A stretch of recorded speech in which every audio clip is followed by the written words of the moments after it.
ونسلم على سيدنا ومولانا محمد صلى الله عليه وسلم رسوله النبي الأمين الحنين المكين الكريم الرحيم. أما بعد أعوذ بالله من الشيطان الرجيم. بسم الله الرحمن الرحيم. قال الله تبارك وتعالى في كلامه المجيد: ألم تر إلى الذين يزكون أنفسهم بل الله يزكي من يشاء ولا يظلمون فتيلا. انظر كيف يفترون على الله الكذب وكفى به إثما مبينا إلى آخر الآيات. صدق الله العلي العظيم وبلغنا رسوله النبي الكريم الأمين ونحن على ذلك من الشاهدين والشاكرين والحمد لله رب العالمين. محترم حاضرین و سامعین، اللہ نے کرم سے اور حضور نبی اکرم نور مجسم سیدنا مولانا محمد رسول اللہ صلی اللہ علیہ وسلم کے نائب پاک توسل سے ہم سب خطبہ جمعہ کے لیے اور نماز جمعہ کی ادائیگی کے لیے اللہ کریم کی بارگاہ میں حاضر ہیں. دعا ہے رب کائنات ہماری حاضری کو درجہ قبولیت عطا فرمائے. سورہ نساء پر تفصیل کے ساتھ ہماری آیت وار گفتگو جو ہے چل رہی ہے، اور اس سے پہلے ہم نے سورہ نساء کی آیت نمبر 48 تک گفتگو کی تھی، 48 نمبر آیت پر. آج سے جو ہے آیت نمبر 49 پر بات ہوگی. اس آیت کا اس کے بعد بھی پھر انشاءاللہ آگے بھی کچھ آیات پر بھی بات کریں گے. اللہ پاک نے ارشاد فرمایا: الم تر الی الذین یزکون انفسهم. کیا آپ نے نہیں دیکھا ان لوگوں کو جو اپنے منہ سے اپنی صفائی بیان کرتے ہیں، اپنی تعریفیں کرتے ہیں؟ اور اس کے اندر خاص طور پر جو یہودی تھے ان کی طرف اشارہ کیا گیا کہ وہ اپنے آپ کو کہتے تھے ہم اللہ تعالیٰ کے لاڈلے، اور کبھی کہتے تھے ہم نعوذ باللہ استغفر اللہ ہم اللہ تعالیٰ کے بیٹے، اور کبھی کہتے تھے لن تمسنا النار الا ایام معدودہ، ہم جو مرضی کریں ہمیں اگر ہو سکی آپ نے چھوا تو چند دن ہی چھوئے. یہ ان کا ایک اپنی طرف سے. اور پھر کہتے تھے ساتھ یہ بھی کہتے تھے ہمیں کیوں چھوئے گے، ہم تو معصوم ہیں جس طرح کہ ایک معصوم بچہ ہوتا. یہ یہودیوں کے اپنے طور پر جو ہے یہ مختلف طرح کے عقائد تھے. تو اللہ رب العزت نے الم تر الی الذین یزکون انفسهم، کیا آپ نے ان لوگوں کو نہیں دیکھا جو اپنی پاکیزگی بیان کرتے ہیں؟ بلکہ اللہ ہی بل اللہ یزکی من یشاء، بلکہ اللہ ہی جس کو چاہے پاکیزہ کرتا ہے. ولا یظلمون فتیلا، اور ان پر ایک دھاگے کے برابر بھی ظلم نہیں کیا جائے. جو جیسا ہوگا اس کا آئینہ اس کو دکھا دیا جائے گا. مت یہ سمجھا جائے کہ ہم بہت صاف ہیں.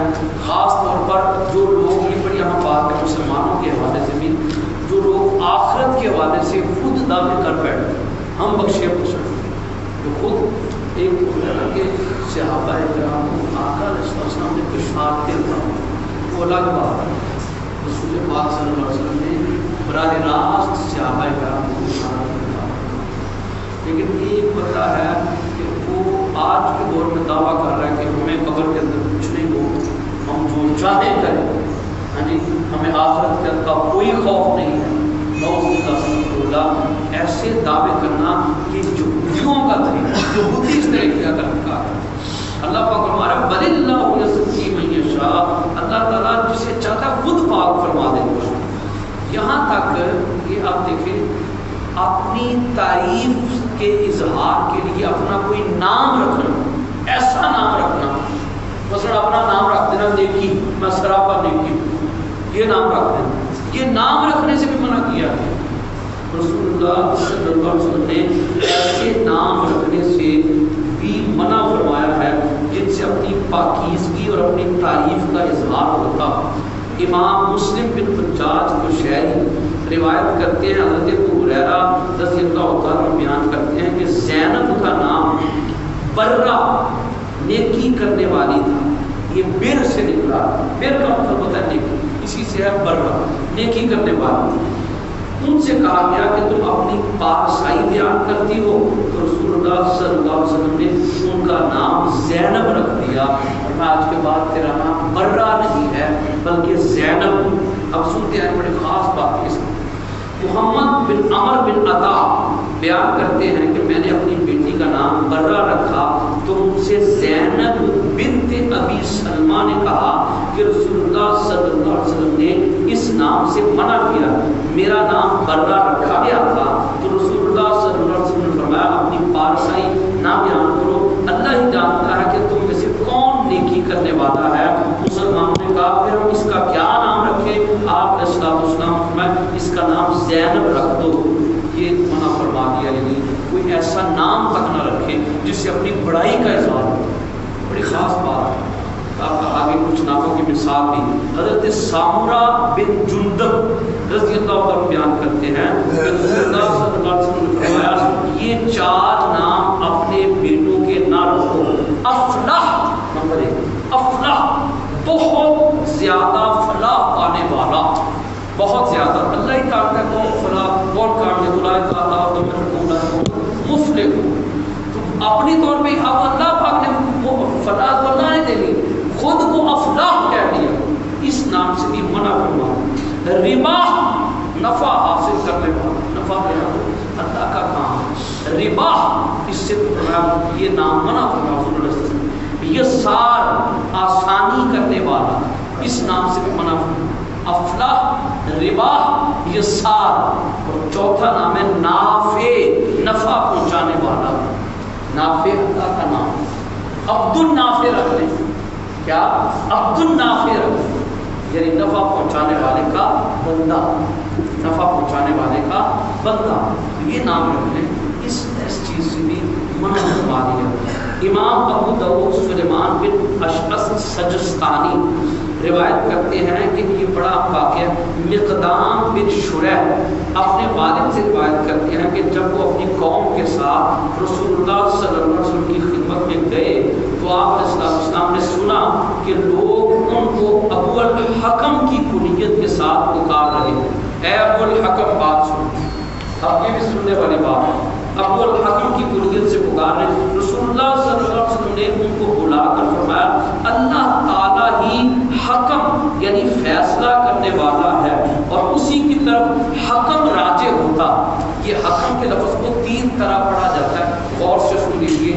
ایک ہوتا ہے حکم, حکم سے مراد ہے حکمت, اور ایک ہوتا ہے حکم, حکم سے مراد ہے فیصلہ, اور ایک ہوتا ہے حکم, حکم کا مطلب ہوتا ہے آرڈر, آرڈر. تو یہ ایک ہی لفظ ہے, اس کو 3 طرح حکم بھی پڑھا جاتا ہے, اس کا مطلب الگ ہوگا, حکم کا مطلب الگ ہوگا, حکم کا مطلب جو ہے وہ الگ ہوگا. تو آقا علیہ السلام میں تم نے اپنی کنیت ابو الحکم کیوں رکھی ہے, یعنی فیصلہ کرنے والا, یہ تم نے کیوں رکھی ہے؟ انہوں نے کہا جب میری قوم کا آپس میں کسی معاملہ میں اختلاف ہوتا ہے تو میرے پاس لوگ آتے ہیں اور میں ان کے درمیان فیصلہ کرتا ہوں اور دونوں فریق راضی ہو جاتے ہیں.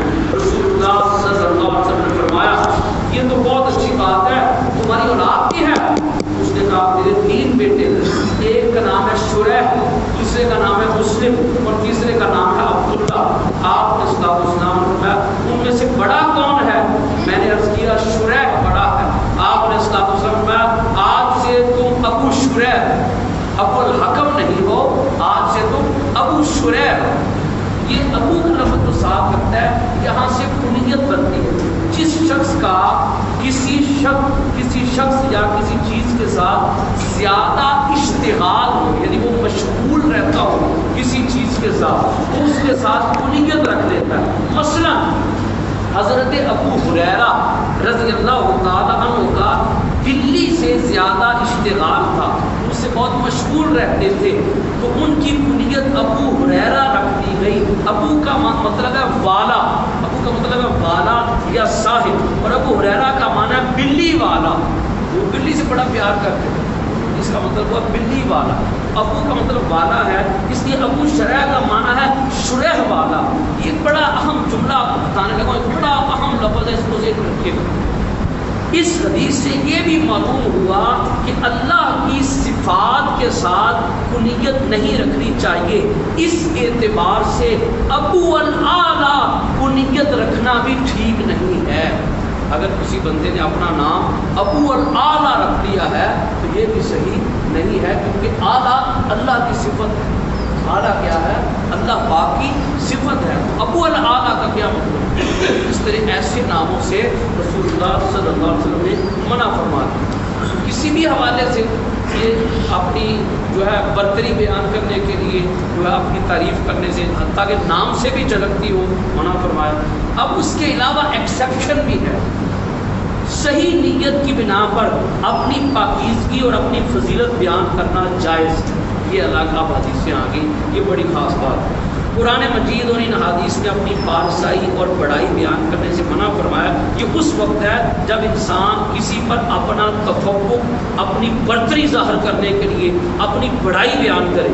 لیکن جب اس سے اللہ کی نعمت کا اظہار مقصود ہو یا کسی جگہ اپنی پاک دامنی کا اظہار کرنا مقصود ہو، جیسے سیدنا یوسف علیہ السلام نے فرمایا کہ میں اس لیے میں جیل سے نہیں نکلا تھا کہ میری پاک دامنی ظاہر ہو جائے.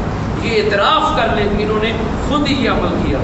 یا آپ نے جب انہوں نے کہا، عزیز مصر نے کہا بادشاہ نے کہ کیا آپ مصر کی معیشت کو سنبھال سکتے ہیں؟ تو آپ نے فرمایا قال اجعلنی علی خزائن الارض، مجھے مصر کے خزانوں کا حاکم بنا دیں، مجھے حاکم بنا دیں مصر کے خزانوں کا. انی حفیظ علیم، میرے پاس نالج بھی ہے، میں حفاظت بھی کروں گا.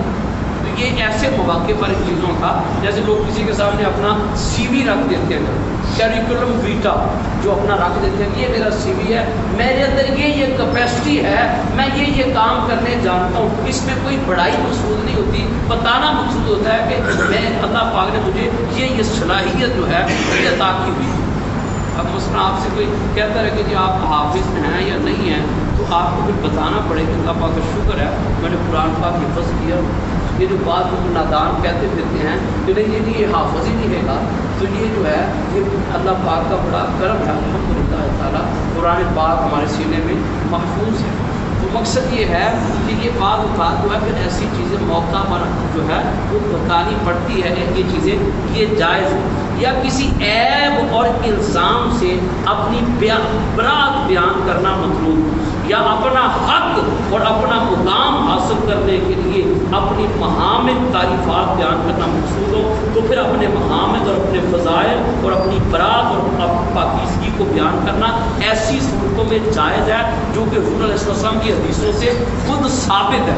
اب سنیے، امام ابو عیسیٰ محمد بن عیسیٰ ترمذی روایت کرتے ہیں، حضرت ابو سعید رضی اللہ تعالیٰ عنہ بیان کرتے ہیں کہ رسول اللہ صلی اللہ علیہ وسلم نے فرمایا قیامت کے دن، اب یہ حضور اپنا تعریف بیان کروا، اس طرح حضور کے صحابہ نے بھی ایسا کیا. جب آقا علیہ السلام میں قیامت کے دن میں تمام اولاد آدم کا سردار ہوں اور میں فخر نہیں کرتا. ساتھ یہ فرما دیا فخر نہیں کرتا، اور حمد کا جھنڈا میرے ہی ہاتھ میں ہوگا اور میں فخر نہیں کرتا.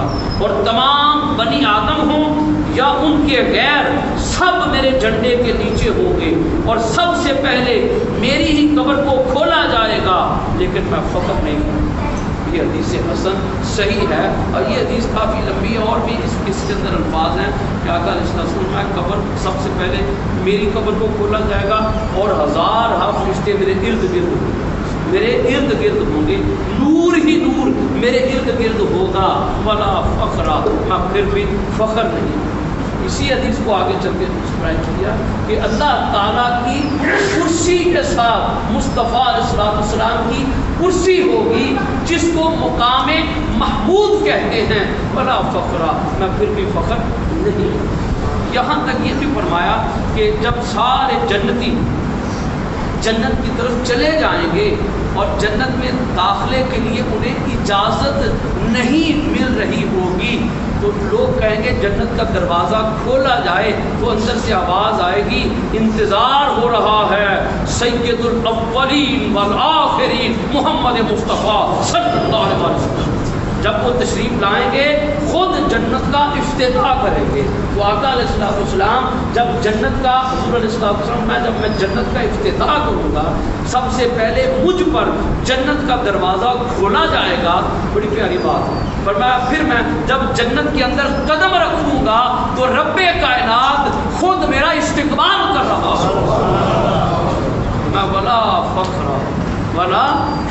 میں پھر بھی فخر نہیں، میں پھر بھی یہ اللہ کی عطا سے یہ تمہیں چیزیں بتا رہا ہوں. اور پھر میں اللہ کی بارگاہ میں سجدہ ریز ہو جاؤں گا. اس کو بھی مقام محمود فرمایا گیا. ولا فخر میں پھر بھی فخر نہیں ہوں. حضرت ابو ہریرہ یہ کچھ حدیثیں آپ کو ایگزامپل مثال کے طور پر بیان کر رہا ہوں کہ ایسی حدیثیں ان کے اندر بیان ہے. خود آپ نے فضائل کا بیان کیا ہے. سیدنا ابو ہریرہ رضی اللہ تعالیٰ عنہ بیان کرتے ہیں کہ صحابہ کرام نے پوچھا یا رسول اللہ صلی اللہ علیہ وسلم آپ کے لیے نبوت کب واجب ہوئی؟ آپ نے اسلام میں اس وقت آدم علیہ السلام روح اور جسم کے درمیان تھے، اور ایک حدیث میں ہے مٹی اور پانی کے مرحلے میں تھے. اس سے بھی پہلے اللہ نے مجھے ختم نبوت کا تاج عطا فرما دیا. یہ حضور صلی اللہ علیہ وسلم اپنے فضائل بیان کرتے ہیں. اولو ما خلق اللہ نوری، اللہ نے سب سے پہلے میرے نور کو پیدا کر دیا. بات ہوگی اس کے مقابلے میں ایک حدیث نے کہتے ہیں اولو ما خلق اللہ القلم، اللہ نے تو پہلے قلم کو پیدا کیا. لیکن وہ حدیث آدھی پڑھتے ہیں، حدیث پاک کے الفاظ آگے بھی ہیں. اولو ما خلق اللہ القلم اکتب ما کانا وسیکون، اللہ نے قلم کو پیدا فرمایا پھر اسے حکم دیا کہ اے قلم لکھ دے جو تجھ سے پہلے ہو چکا ہے اور جو تیرے بعد ہونے والا ہے. جو پہلے پیدا ہو چکا تھا وہ نور محمد مصطفیٰ صلی اللہ علیہ وسلم. ان حدیثوں کے اندر حضور علیہ السلام کے اپنے فضائل اور بے شمار مقامات. ثمامہ بن حزن قشیری، آپ صحابہ کی جو ہے مثال سن لیجیے، بے شمار مثالیں ان میں سے ایک سیدنا عثمان غنی رضی اللہ عنہ کا آپ کو دیتا ہوں.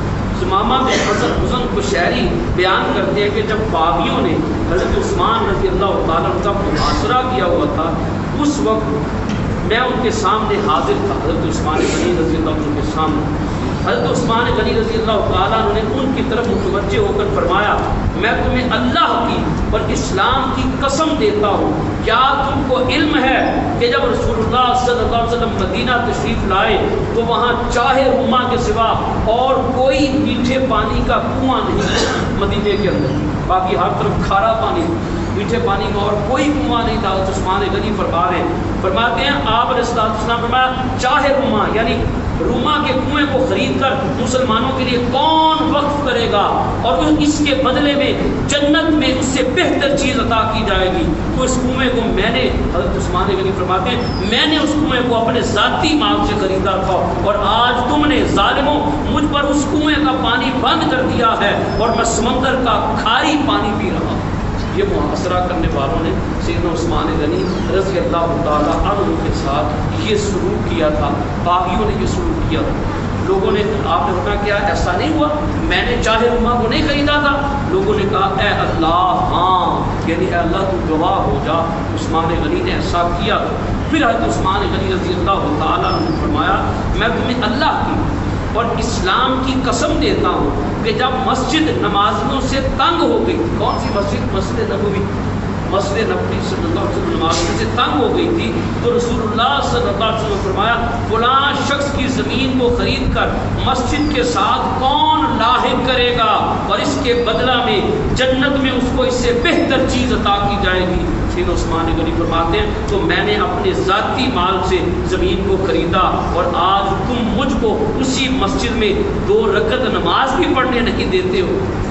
یہ آپ دیکھیں، یہ آپ کا محاصرہ کر کے آپ کو قید کر دیا گیا تھا آپ کے گھر کے اور آپ اپنے گھر کی چھت کے اوپر کھڑے ہو کر یہ باتیں باغیوں سے آپ فرما رہے تھے. انہوں نے کہا اے اللہ ہاں، اور ساتھ باغی دعائی بھی دے رہے کہ ایسا ہی ہوا. پھر سیدنا عثمان غنی رضی اللہ عنہ نے فرمایا میں تم کو اللہ اور اسلام کی قسم دیتا ہوں، کیا تم کو علم ہے کہ میں نے جیش العسرہ غزوہ تبوک کے لشکر کے لیے مالی مدد فراہم کی تھی؟ انہوں نے کہا اے اللہ ہاں، یعنی اللہ کو گواہ ہو جا غزوہ تبوک کے موقع پر سب سے زیادہ سیدنا عثمان غنی رضی اللہ تعالیٰ نے مالی مدد فراہم کی. پھر حضرت عثمان رضی اللہ تعالیٰ کا میں تم کو اللہ کے اسلام کی قسم دیتا ہوں, کیا تم کو علم ہے کہ رسول اللہ صلی اللہ علیہ وسلم مکہ کے ایک پہاڑ شبیر پر, کوہ شبیر ایک مکہ میں شبیر پر تشریف فرما تھے. آپ علیہ السلام کے ساتھ حضرت ابو بکر صدیق رضی اللہ عنہ, حضرت عمر فاروق رضی اللہ عنہ اور میں تھا. پہاڑ ہلنے لگا حتیٰ کہ اس کے پتھر نشیب میں نیچے گرنے لگے.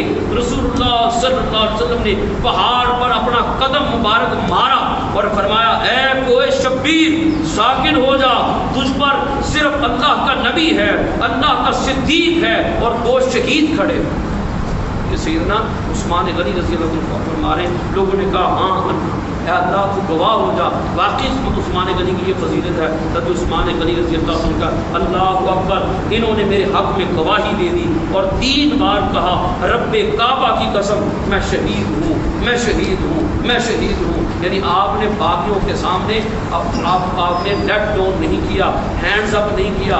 بالآخر سیدنا عثمان غنی رضی اللہ تعالیٰ عنہ کو شہید کر دیا گیا. لیکن اس حدیث میں بھی آپ نے اپنی زبان سے اپنے فضائل کا بیان کیا.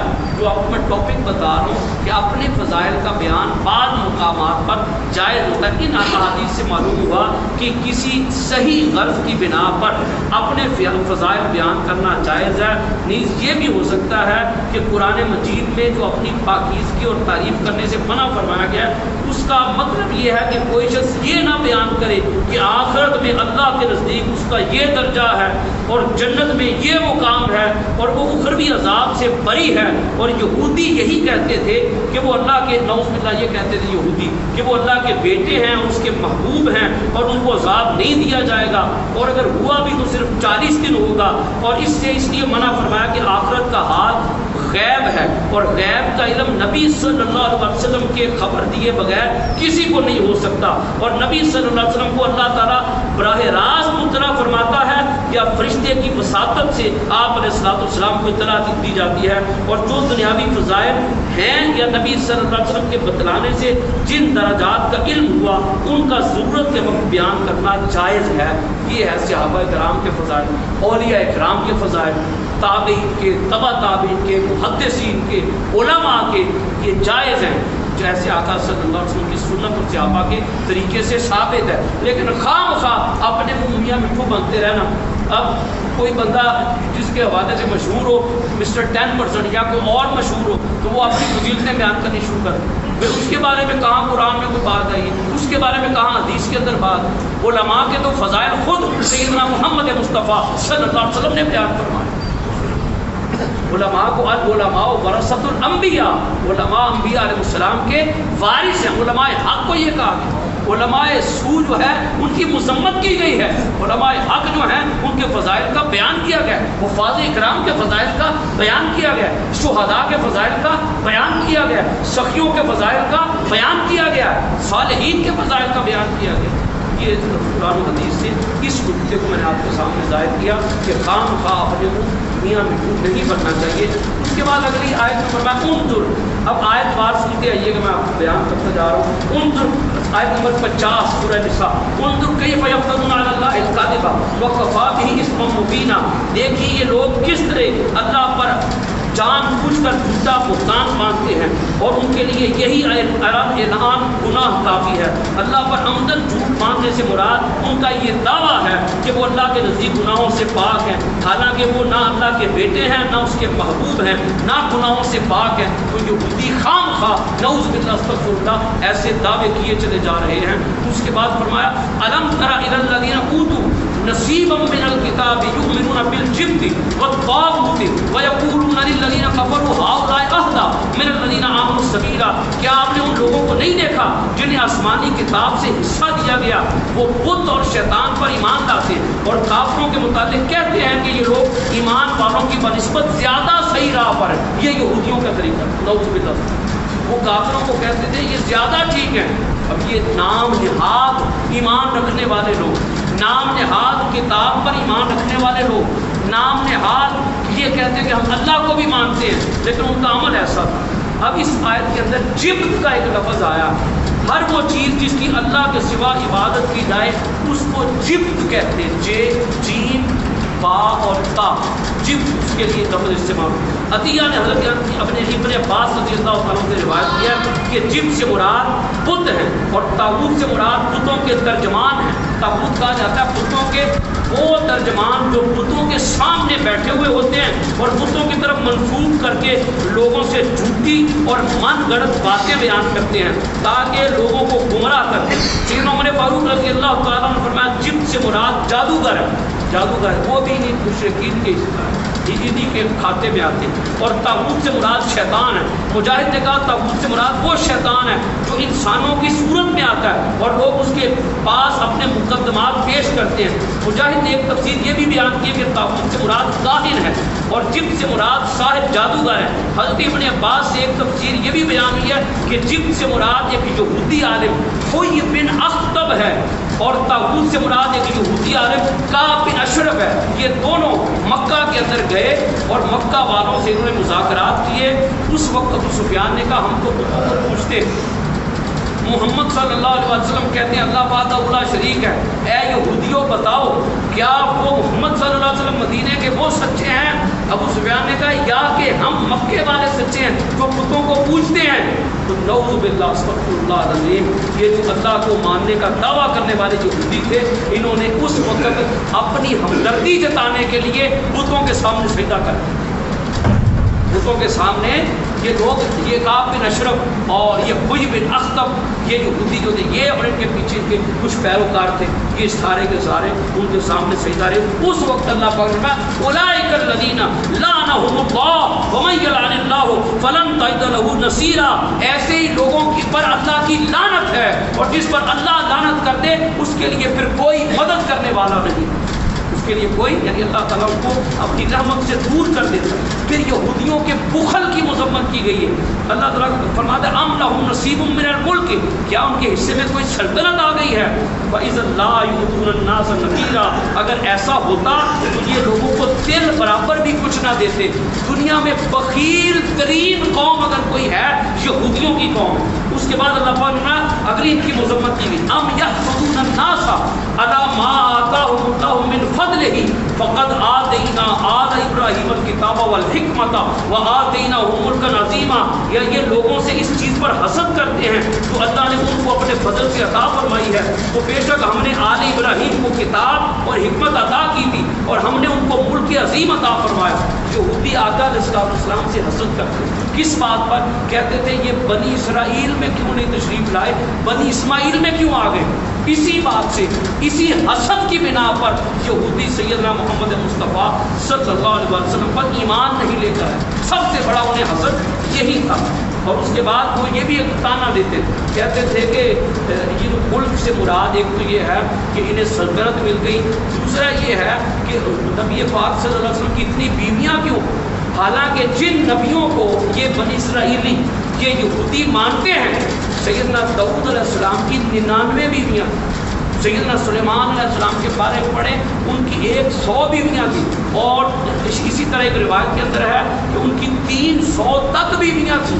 تو رسول پاک صلی اللہ علیہ وسلم کی 11 ازواج مطہرات، اس کے باوجود یہ لوگ اعتراض کرتے بھائی اپنے انبیاء علیہ السلام ہم تو سب کو مانتے، ہمارا تو کسی پر نعوذ باللہ کوئی اعتراض نہیں بلکہ سب پر یکساں ایمان ہے، لیکن یہ یہودی جو تھے حضور علیہ السلام پر جن حوالوں سے اعتراض کرتے تھے انہی حوالوں سے ان نبیوں پر ایمان رکھتے تھے، ان کے اندر نعوذ باللہ ایک منافقت پائی جاتی تھی۔ اس کے بعد فرمایا یہ حسد کرتے ہیں، اور امام بہقی نے بیان کیا کہ آقا علیہ السلام نے ارشاد فرمایا حسد کرنے سے بچو، کیونکہ حسد نیکیوں کو اس طرح کھا جاتا ہے جس طرح آگ لکڑیوں کو کھا جاتی ہے۔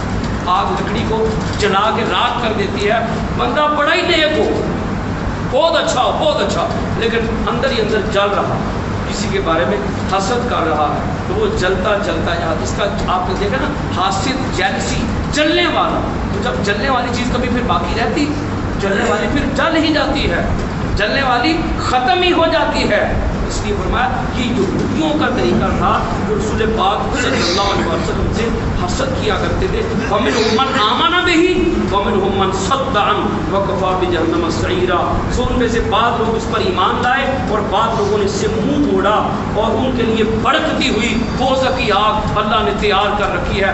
بعض نبیوں کو مانتے ہیں یہودی, بعضوں کو نہیں مانتے کہ انہوں نے اپنی طرف سے خود ساختہ فیصلہ کر لیا ہے. اللہ پاک فرما رہے ہیں محمد صلی اللہ علیہ وسلم آپ کی نبوت پر اس سے کوئی فرق نہیں پڑتا. فرق پڑے گا تو ان کو پڑے گا جو خود انکار کر رہے ہیں اور مان نہیں رہے. آگے بڑی اہم آیت ہے جن کے لیے میں ابھی اسپیڈی آپ کے سامنے بیان کی.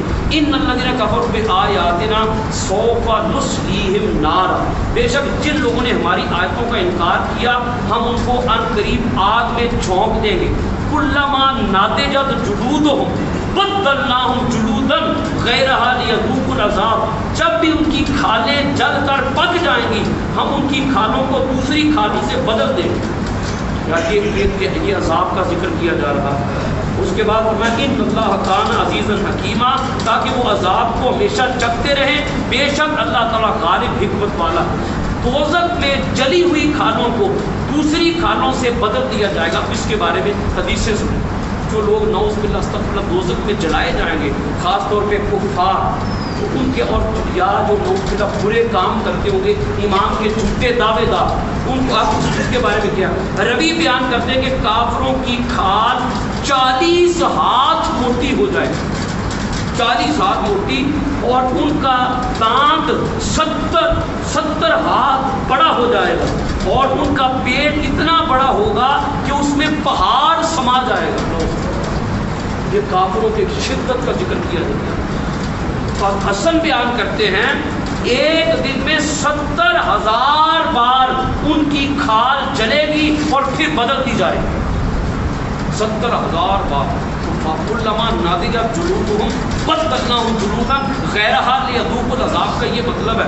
اس پر حضرت ابو ہریرہ بیان اسی کو بیان کرتے ہیں کہ رسول اللہ صلی اللہ علیہ وسلم فرمایا کافر کی داڑھ, اس کی جو داڑھ ہے احد پہاڑ جتنی ہو جائے گی. تو اتنا بڑا احد پہاڑ دوزخ کے اندر اس کا ذکر کیا جا رہا ہے. احد پہاڑ جتنی ہو جائے گی اور اس کی کھال کی موٹائی, کھال اتنی موٹی ہوگی کہ 3 دن کی مسافت کے برابر اس کی کھال موٹی ہو جائے گی.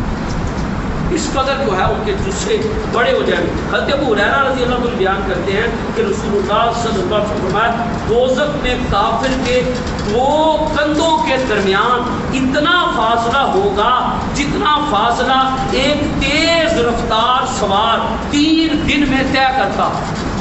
یعنی ایک شولڈر سے لے کر دوسرے شولڈر تک اتنا ڈسٹینس ہو جائے گا جتنا کہ ایک تیز رفتار سوار جو ہے 3 دن میں طے کرتا ہے.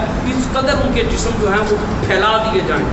قرآن مجید کیا اب یہ قرآن پاک کے اندر آیا ہے, ان کی کھالیں جو ہیں وہ بدل دی جائیں.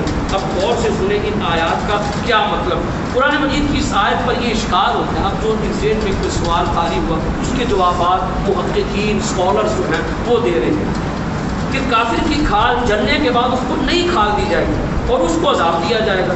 تو یہ تعذیب بلا معصیت ہے کیونکہ اس نئی کھال نے تو کوئی گناہ نہیں کیا.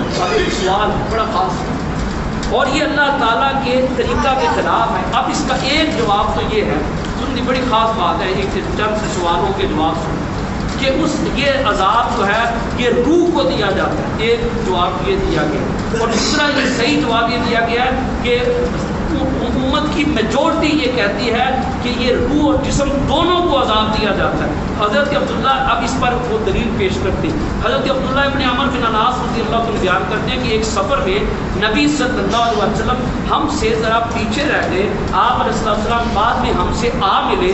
اس وقت ہم نے نماز میں تاخیر کر دی تھی, یعنی لیٹ ہو گئے تھے. ہم نے وضو کیا اور پیروں پر خالی مسح کر لیا تو آپ صلی اللہ علیہ وسلم نے 2 یا 3 مرتبہ بلند آواز سے فرمایا خشک ایڑیوں کے لیے آگ کا عذاب ہوگا, خشک ایڑیوں کے لیے آگ کا عذاب ہوگا. یہ 3 مرتبہ آقا صلی اللہ علیہ وسلم نے یہ بات فرمائی. اس حدیث سے معلوم ہوا کہ روح اور بدن دونوں کو عذاب ہوتا ہے. ایڑی کا لفظ رسول پاک، ایڑی پارٹ آف باڈی ہے نا، تو ایڑی کا لفظ جو ہے رسول پاک صلی اللہ علیہ وسلم نے استعمال فرمایا. اس لیے امت کے تمام متقدمین اور ائمہ کا مذہب یہ ہے کہ عذاب روح اور بدن دونوں کو ہوتا ہے. اب تعذیب بلا معصیت یعنی وہ بڑی جو اس کی باڈی بن گئی ہے اس کا کیا، اس پر آگے سنیے.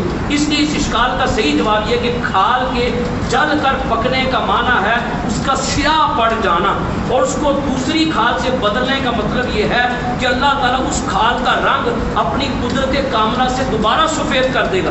جیسے دنیا میں جب انسان بیمار ہوتا ہے تو اس کے چہرے کا رنگ بدل جاتا ہے، اور صحت مند ہونے کے بعد اس کے چہرے کا رنگ نکھر کر پھر تر و تازہ ہو جاتا ہے. یہ اس طرح اس کے ساتھ بار بار روزگی کے ساتھ ہوگا. دوسرا جواب یہ کہ جس طرح سنار جولر جو ہے زرگر سنیارا جس کو کہتے ہیں، ایک انگوٹھی کو توڑ کر یا اس کو پگھلا کر اسی مادہ سے دوسری نئی صورت کی انگوٹھی بنا دیتا. اسی طرح آج کل ری سائیکلنگ کا بھی بہت زیادہ ایسپیکٹ پایا جاتا ہے. اسی طرح بلا تشبیہ و بلا مثال اللہ تعالیٰ ایک کھال کو جلا کر اسی سے نئی کھال کو پیدا کرتے. اور تیسرا جواب یہ کہ اصل میں عذاب بدن کے اجزائے اصلیہ کو ہوتا ہے. ایک چیز ہے باڈی کے اندر جس کو آج کی لیٹسٹ سائنس DNA کہتی، جو آپ کے اجزائے اصلیہ ہیں خاص. مثلا آپ کہتے ہیں یہ میرا ہاتھ ہے، کہتے ہیں یہ میری ٹانگ ہے، بھائی یہ میری فلاں ہے، یہ میرا جس کو کہہ رہے ہیں وہ کون ہے؟ وہ کون ہے؟ وہ آپ کا جزو اصلی، وہ آپ کا. اور یہ باقی چیزیں جو ہیں یہ ساری اس جزو اصلی کو عذاب دینے کا ذریعہ ہیں. ان کے ذریعے تکلیف ہوتی ہے اس چیز کو جس کو آپ یہ کہہ رہے ہیں میرا جو میں ہے، اس کو تکلیف ہوتی ہے، اس کو اللہ پاک کی طرف سے ٹارچر کیا جاتا ہے. نعوذ باللہ. روح اور جسم دونوں کے متحقق عذاب ہونے کی ایک مثال ایک اور بھی ہے، بڑی خاص مثال ہے، شرح بخاری کے اندر بیان ہے. قیامت کے دن بندہ کہے گا میری روح نے مجھے پھنسایا، روح کہے گی نہیں اس جسم نے مجھے پھنسایا، میں تو خالی ہوا تھی. جسم کہے گا میں تو ایسے ہی ہے جیسے لکڑی کا ایک درخت کا ایک تنا ہوتا ہے. اس طرح آپس میں جھگڑیں گے اللہ کی بارگاہ. اللہ پاک ایک فرشتے کو بھیجے، فرشتہ ان کے سامنے ایک مثال بیان کرے، اور فرشتہ کہے گا کہ تم دونوں کی مثال ایسے ہی ہے جیسے ایک لنگڑا ہوتا ہے اور ایک اندھا ہوتا ہے، اور دونوں کسی کے باغ میں چوری کرنے جاتے ہیں. لنگڑا کہتا ہے کہ وہ پھل ہے لیکن میں اٹھ کے پکڑ نہیں سکتا، اور وہ کہتا ہے تو میرے کندھے اس کے کندھے کے اوپر ایک کھڑا ہو جا، ایک دوسرے کے کندھے کے اوپر کھڑا ہو جاتا ہے، اور پھر جو ہے اس آم کو توڑ لیتے ہیں، پھل کو چوری کر لیتے ہیں. یہ فرشتہ مثال بیان کر کے کہے گا اس میں روح کا بھی قصور ہے، اس میں جسم کا بھی قصور ہے، اس لیے تم دونوں کو آگ کے اندر جھونکا جا رہا ہے. یہ مثال قیامت کے دن رب کائنات جو ہے یہ بیان کرے گا. اور یہ ساری باتیں بیان کرنے کے بعد دوستیوں کا ذکر، والذین آمنوا وعملوا الصالحات سندخلهم جنات تجری من تحتها الانہار خالدین فیہا. اور وہ جو ایمان لائے جنہوں نے نیک عمل کیے انہیں ہم باغات کے اندر داخل کریں گے جن کے نیچے نہریں ہوں گی، وہ ان باغات میں ہمیشہ رہیں گے. ازواجا اور ان کے لیے پاکیزہ بیویاں ہوں گی، مطہرۃ یعنی حیض نفاس سے پاک ہوں گی. وندخلهم ذلا ذلیلا، ذل زوئیں سے نکلا ہے، وہ ذات والا نہیں. ذلن ذلیلا کا مطلب ہے گھنے سائے، گھنے سایوں کے اندر اللہ تعالیٰ انہیں داخل فرما دے گا. اور ایک بات یہ بھی ہے سایہ تو وہاں پہ ہوتا ہے جہاں پہ دھوپ ہوتی، یہ بھی ایک سوال، سایہ وہاں پہ ہوتا ہے تو جنت کے اندر سایہ کا کیا مطلب ہے؟ یہ بڑی خاص بات.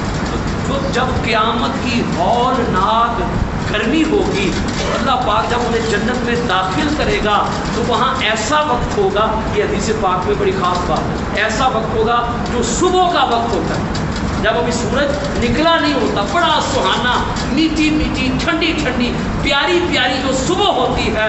جنت کا ہمیشہ کا وقت وہی، جنت کے اندر ہمیشہ وہی وقت رہے گا، وہ پیارا وقت. بندہ کہتا ہے یار پونے سورج نکل ہونا کہ گرمی شروع ہو جائے، تو وہ چیز نہیں ہوگی. وہ سہانا وقت جو ہے وہ رہے گا. اللہ پاک فرماتا ہے یہ جنت دائمی نعمت ہے، یہ ان کو ملے گی جو ایمان لائیں اور ساتھ نیک عمل کریں. ایک بات، اور اگر نیک عمل نہ کیے، نیک عمل نہ کیے، سزا ملے گی دوزخ کے اندر، لیکن بالآخر جو ایمان والا ہوگا بالآخر جتنی بھی سزا ہوگی بھگت کے اسے جنت کے اندر داخل کر دیا جائے گا۔ اور جس کے اندر ایمان ہی نہیں ہوگا وہ دائمی اور فار ایور ہمیشہ کے لیے وہ دوزخ کے اندر جلتا رہے گا، وہ جنت کا سوچے جو ایمان نہیں لے کر آئے گا۔ کیا یہ سارا جو ہے ان آیات کے اندر بیان ہوا ہے۔ اگلی جو آیت ہے ان اللہ یامرکم ان تؤدوا الامانات الی اہلہا، اللہ تعالیٰ تمہیں حکم دیتا ہے کہ امانتیں اپنے اہلوں کی طرف لوٹا دو۔ اس پہ بڑے اہم مسائل ہیں، سوشل مسائل ہیں۔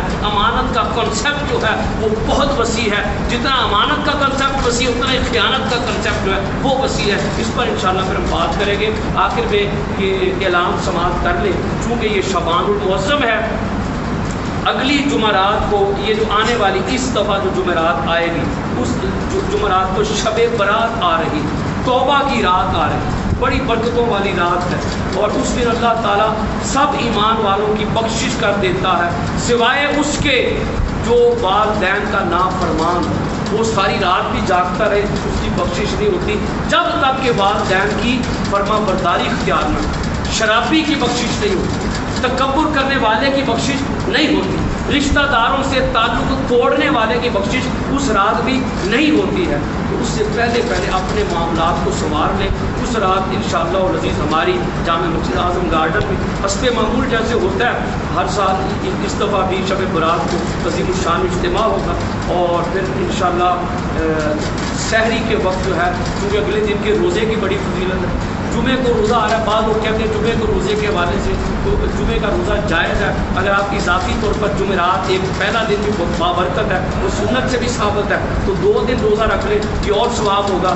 یہاں پہ انشاءاللہ شب برات کے اجتماع کے بعد سحری کے وقت جو ہے انشاءاللہ روزہ رکھوانے کا انتظام ہوگا مسجد کے اندر، تو جو احباب جو ہے روزہ رکھنا چاہیں یہاں پہ انشاءاللہ وافر انتظام کیا جائے گا، اس اجتماع میں شرکت بھی کریں، اور امید ہے انشاءاللہ رات کو پھر ہم پچھلے رات اٹھ کے صلاۃ التسبیح بھی پڑھیں، تو ساری رات عبادت کی رات ہے۔